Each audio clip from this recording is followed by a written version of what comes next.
Hello, everyone, and welcome back to this masterclass in association with global compliance provider TMF Group and co-produced by FDI Intelligence and The Banker.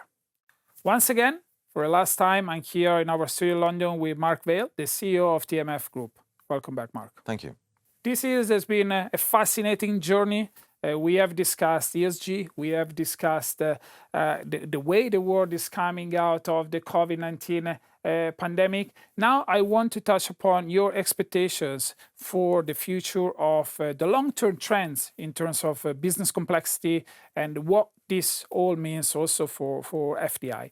So your research, the Global Business Complexity Index research, has now come to its ninth iteration. What can we say in terms of the long-term trends when it comes to business complexity?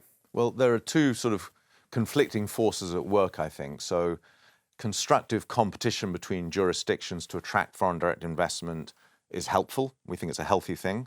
And you can see some places most exposed to that competition. Look at the offshore centres where people aren't there for their natural resources or large labour pools. They're there because of the ease of establishment. And there you see them pioneering some things like the use of digital processes for incorporation, oversight, etc. On the other hand, you have the sort of economic nationalism that now feels prevalent, particularly post-Ukraine, US-China trade standoffs, that is a worrying signal that despite the good efforts to create, for example, global tax harmonization, we're going to have multipolar alignment around different blocks. And that tends to mean you'll have more complexity of the rule books that you have to follow in different places. And potentially a global rule book that's in part or not at all adopted, overlaying local rules, which will remain potentially rather complex.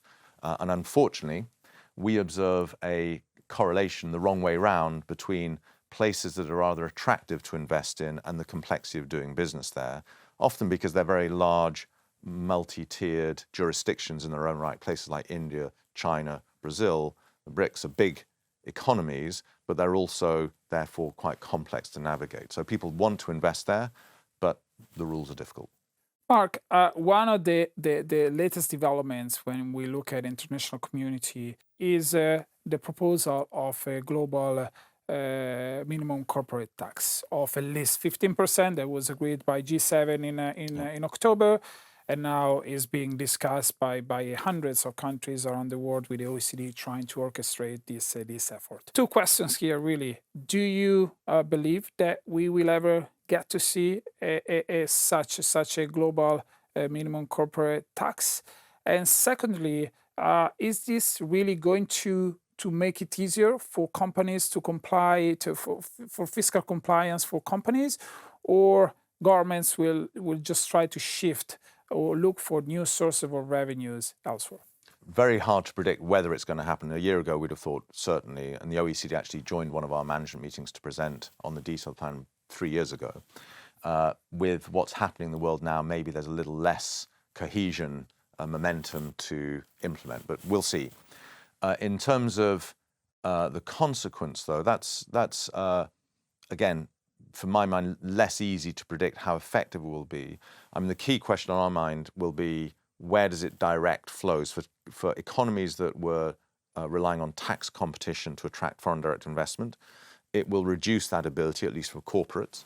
On the other hand, there are many other ways they can make themselves attractive and will still seek to. And so my guess is that those economies, Ireland notably, and Europe, that have been attractive to corporates to establish in, will seek new ways to try and retain an advantage. Could be infrastructure, education, other forms of investment support for companies attracted there. And that may or may not therefore change the flow of FDI. From our point of view, we're location neutral. We're in pretty well every major investment destination economy in the world, so we'll go where our clients choose to go according to those rules. Okay, Mark, a final question. Digitization and digitization of bureaucracy, government services is often pointed out, to my feeling, often as a sort of a silver bullet to unlock investment, to lessen the red tape revolving around the investing and doing business.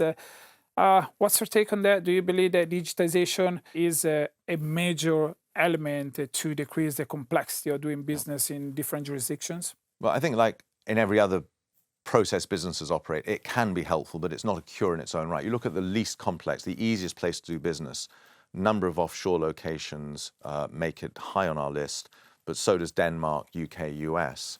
And if you look at what they're doing, and post-pandemic, digitization has helped in terms of incorporation, filings, etc. But digitizing a bad process still leaves it a bad process. So it's not as simple as putting a complex process onto a computer terminal for people to navigate. You have to also think about the end-to-end experience of the investor, the entrepreneur, and the burden on them. And so I think digitization is one aspect to trying to make it easier to do business, but done purely as a digitization exercise, it's probably not sufficient. Thank you, Mark Weil, the CEO of TMF Group, for being with us today and in all the chapters of this masterclass series. Thank you. Thank you, everyone, for tuning in.